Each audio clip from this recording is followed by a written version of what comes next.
其實佢基本上都係用一個深入啲嘅角度講翻我哋之前啲章節講過啲乜嘢。咁有幾個字，我覺得我哋需要 highlight 㗎啦。一個係個 discrimination。喺練習入邊，其實我哋好想培養自己嘅 discrimination power，即係一個分析嘅能力高度嗰隻嚇。OK，咁之前個章節都有不停咁樣講阿 mind 同埋 ego 點去 trigger我哋啦，令到我哋成日都係喺度即係左右搖擺啊，或者淨係looking for pleasure 嘅嘢，好痛楚會痛苦嗰啲都唔做，或者短期只要短期有 pressure 嘅嘢，我哋都會選擇做嗰樣嘢先，我唔會理之後嘅後果，因為我好耐之後先見到個後果啊嘛。咁變咗呢個章節其中一個生字嘅一個字係之前個章節冇見過嘅，就係個 discrimination 嗰個能力，分辨自己我喺度做緊啲乜嘢嘅能力。然後就係話我哋點樣利用個 memory 喺一個再深入啲嘅層面去講啦。之前我哋有講過memory 可以係令到你差啲。又或者點樣去 liberate 你，令到你好啲。咁其實佢要 pair up with 個 intelligence 啦。咁同埋呢個章節佢都有講話，佢要integrate with 個 awareness。咁我先至會可以好好咁樣利用個 memory for 呢個 present moment 個決定。OK，佢亦都深入啲，再深入啲去講，就係我哋。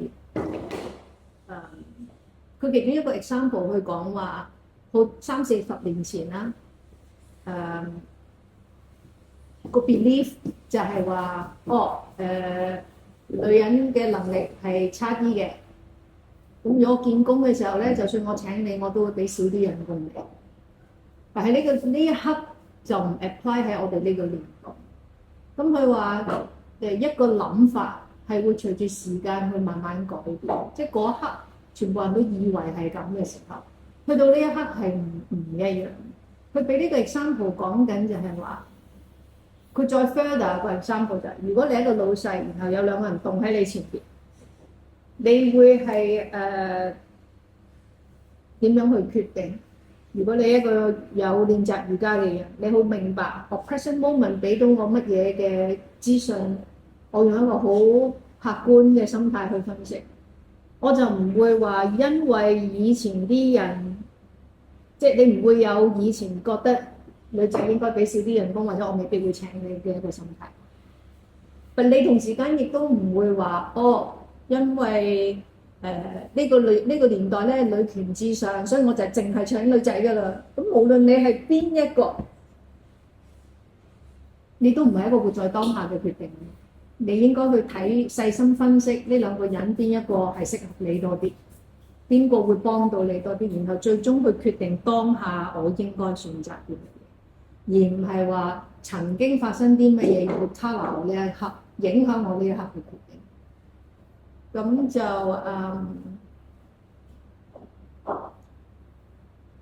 又係啦，喺我閱讀嘅過程，我成日都諗我點樣去同你講，哇呢抽嘢。阿姑豬都文章有講啊，我講呢一抽嘢對我有咩影響咧？又要講佢講緊嗰個modification of the consciousness 啊，咁佢就係講咁呢5樣嘢對於我有咩分別咧？正確嘅知識，唔正確嘅知識，然後就係memory， 然後就係瞓覺。咁呢幾樣嘢關我咩事啫？啱同唔啱，我係人都係啱同唔啱噶啦，有時啱有時唔啱噶啦。咁就係話瞓覺就係瞓覺啦。imagination 其中一個就係咁 imagination 就係 imagination。咁其實佢點樣影響我哋整個人嘅行為啊嘛？而我哋嘅瑜伽練習點解要明白呢樣嘢？我假設啦。我假設每個人都明白，瑜伽最終佢帶你去一個冥想嘅狀態，然後一個 self-realization。我假設每個人練瑜伽都係為咗呢樣嘢。咁然後問題話，你要去揾到嗰個境界，同你去打場仗冇分別嘅喎，因為嗰個戰爭喺入邊㗎嘛。Yes。咁然後就係我係唔係我係一個神射手？我就一定贏呢個戰爭，我係咪一定會贏呢個戰爭？即係我好有 concentration 嘅，我個人好集中，我係一個神射手，等唔等於你就會贏到呢一場戰爭，一個內在嘅風波嘅戰爭？點樣可以令到好似阿曹操咁樣識得打贏一場仗？你明唔明佢需要幾多嘅觀察力？佢需要明白，明明我得咁少嘢，我都可以打贏人哋幾千萬嘅軍隊。我用乜嘢方法？我仲要明白個敵軍有咩，即係敵方有啲咩弱點喎，然後我攻擊佢個弱點，我先有機會贏嗰個場仗。如果你話你去 meditation， 阿 My 係咩嚟㗎？唔知啊。ego 乜有嘅咩？intelligence 需要呢啲嘢嘅咩？然後你就希盲眼覺得我要去 meditate， 你輸硬，佢 disturb 你，你都唔知。佢喺後邊企喺後邊激激笑，或者個 ego 一嚟嘅時候，你就即刻做一啲嘢好 external，因為我個 ego 需要一個身份，我要俾人覺得我做得好。諸如此類，任何一個呢啲咁丁屎嘅一樣嘢，佢都會可以 disturb 你成個想要去尋找一個行遠啲嘅路嘅瑜伽嘅過程嘅。所以如果你話你要認真去練習瑜伽嘅時候，你係需要知道佢哋嘅質地，你要知道佢哋嘅行為，然後當我要闖到我要 whatever 嘅時候，你會係觀察到佢哋幾時又嚟啦，然後你好主動咁樣放低佢或者拉佢。重複好多次之後，咁同埋係唔㗎？而家就唔主張你淨係眯埋眼去做呢樣嘢，佢確確實實咁樣就係要你喺個體式嗰度去體驗嗰個受干擾嘅嗰樣嘢。Let's say 你眯埋眼，我邊度攞把尺去度你個 concentration 啊？你有幾多個 degree of concentration？我冇得度㗎嘛。但喺一個asana入邊 let's say 我已經決定咗，我今日一定要踩實個腳踭，我個腳踭內側或者我個壁通啱一定唔可以喐喺個動作入邊。只要個身體有晃動，我就知道我個 concentration 喺度 wave。我已經知道我個 mind 唔喺度，係有證明話俾我聽，確確實實。你自己練習你有知道㗎。只要我一擺好，我好想平衡。如果你個平衡嘅當下，你真係做到嗰個點嘅時候，你入邊係清空㗎，你入邊係冇可能有雜質而做到嗰個 point 嘅，而唔係因為你喺度諗嗰個 point 發生嘅，而我要維持嗰個平衡點嘅當下，我維持嗰個 alignment 嘅當下，我係唔可以有任何個 mind 有一個咁樣嘅過程。咁你咪會攞你個身體 as 一個指標話你聽，我個 mind 有幾晃動咯。而呢個就係官司成日都講我哋練習嘅時候，因為有呢個過程去 prepare 個 mind 明白乜嘢叫做我哋去 discipline 佢，然後我個 intelligence 點樣去分析我喺度做緊乜，加埋佢講話我個 memories pair up with 個 intelligence。佢話我哋每一日其實都會做緊呢啲過程嘅，喺呢啲大事上面。喺一啲細嘅事上面，我哋未能夠明白自己有冇呢個分析能力。而同時間佢話個 consciousness 喐得好快，快到好似中國嗰啲變面咧，嚓嚓佢又變咗第二個樣啦。然後你又唔知原來佢又干擾你，佢轉得好快。快到你 catch 唔到佢嘅發生，唯有你要經常話俾自己乜嘢係個當下，你就會見到佢哋成日喺度轉嗰個面貌。然後你話佢轉個面貌係佢本身嘅 nature，你冇得講話點解我會要受佢哋嘅干擾。佢哋就係咁，就好似你有笪田，你去種嘢，你記得你唔係淨係種棵菜，掟粒種子落去，然後淨係棵菜生。你知棵菜側邊生好多野草㗎，一齊生嘅喎。你係 constantly 咁樣去掹嗰啲野草，因為佢會搶啲泥土嗰啲營養㗎嘛。然後嗰棵嘢先有得 grow 得好啲。但然後你唔會話去 complain 點解啲野草生咁多，因為呢個係個 nature，佢就係會生啲泥，就一定會有嗰啲嘢出嚟。如果佢唔生啲野草，啲泥應該都唔係幾好㗎。只不過你係一個農夫，你成日 constant 咁樣喺度掹啲野草，就好似你 constant 你想嗰棵嘢 grow， 我想我個練習有 whatever 嘅時候，我就要不停將嗰啲唔重要、唔需要嘅不停用個手自己要掹翻出嚟，就嗰啲 disturbances。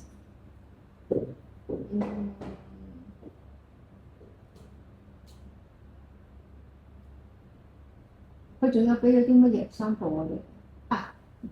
買一個 property， 唔知你有冇記得？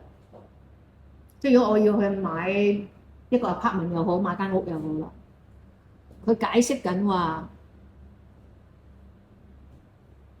你點樣去肯定嗰個單位或者嗰個 flat 嗰間屋就係好嘅咧？咁佢就話個過程，你第一就係第一個感覺啦，拗光明啊，有冇光猛啊間屋成啦，呢個係你第一身個感覺。第二就係你會去 check 有冇漏水啊，有冇廁所沖唔沖到水啊，啲渠通唔通啊，成個人。咁呢啲就係你要揾啲嘢去證明呢間屋係好啊，或者收集一啲資料話俾自己聽，感覺好啫，實際咧，然後有時你未必會自己用隻眼知道條渠點樣噶嘛，你可能會揾個專業嘅人士去同你幫我睇下啲牆點，即係有時啲樓可能係化妝噶嘛，咁你要去逐幅牆喺度哼，先話你全部牆都冇漏水。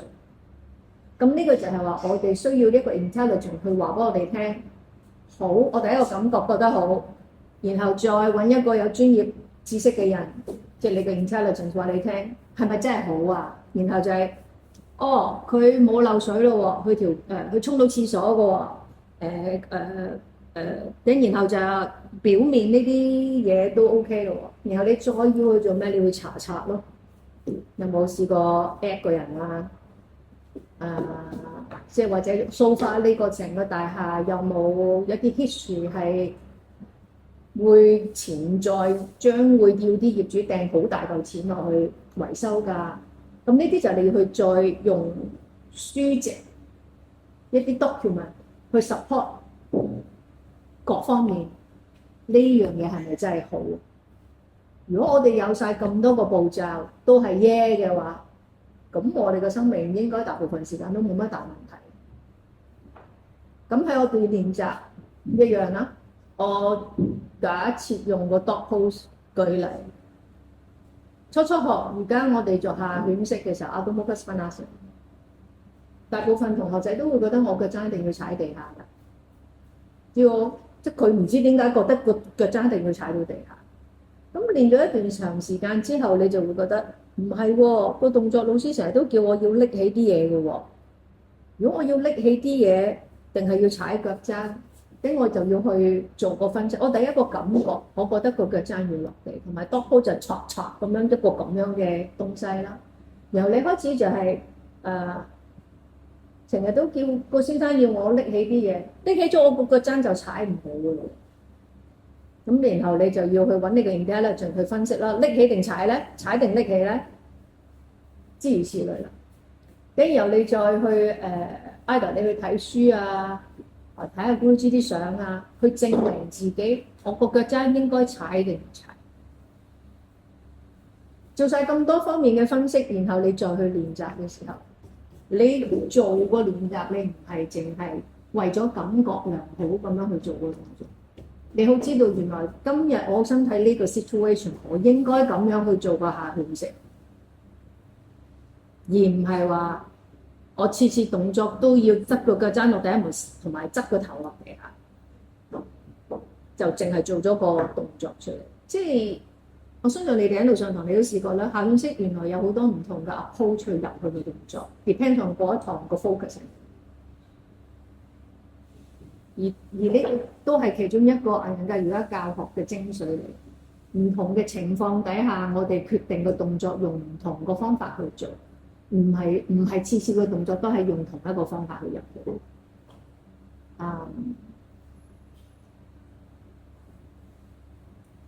等我哋個練習先要好似 Guruji 講嘅話，我哋 transform 個 mind， 令到個 intelligence 做到佢最好嘅 function， 令到個 ego 同埋個 mind 去翻佢哋最應該有嘅 proportion 個 size。Otherwise， 如果我個 intelligence 唔發展，個 intelligence 即係經過頭先我講咁多個步驟去明白下犬式係乜，一個咁樣嘅步驟會令到你有智慧㗎嘛，而唔係純粹我個腳踭一定要踩到，隔離個同學都踩到啊咁樣。咁你呢個 approach 就一定唔會令到你有智慧啲啦。但有智慧嘅練習就我頭先講咗咁多個分析之後，去證明個動作，當下嘅我應該咁樣做。每一次我都係咁樣，我會令到我自己嘅智慧增加。咁我就唔會被我個 ego 同埋我個 mind 所干擾得咁密。咁你咪唔會成為你自己嘅敵人咯，係咪 ？OK， 有冇仲有其他特別啲嘅問題？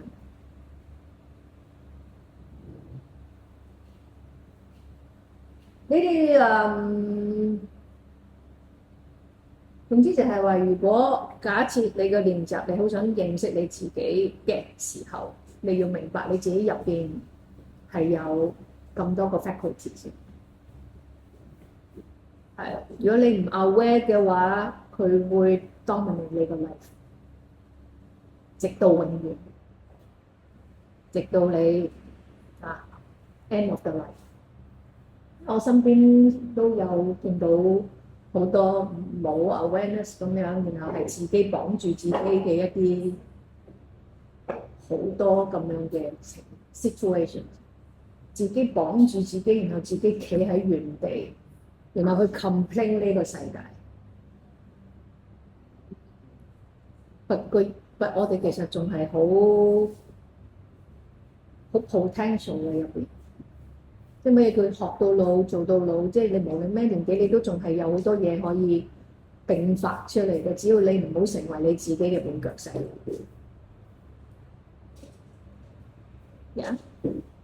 OK， 冇問題就係咁先，我哋今日好咯。下堂啊，我哋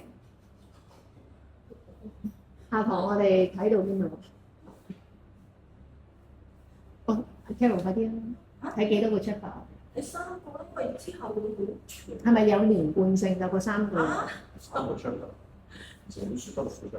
唔係啊，即係跟住有仲有仲有幾個章節嗰啲㗎嘛。OK，Carol 話3個 main column 係咪啊？有3個 subject 啦。OK， 好，最尾嗰個係咩？The culture of the intelligence。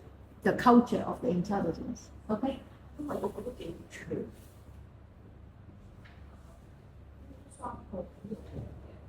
呢個幾個好重要嘅，有2個咯。2個時間就係3個咯。俾佢睇，有睇嘅。3個夠唔夠睇啊？想睇幾個？ OK 啦，3個係咁先，拜拜。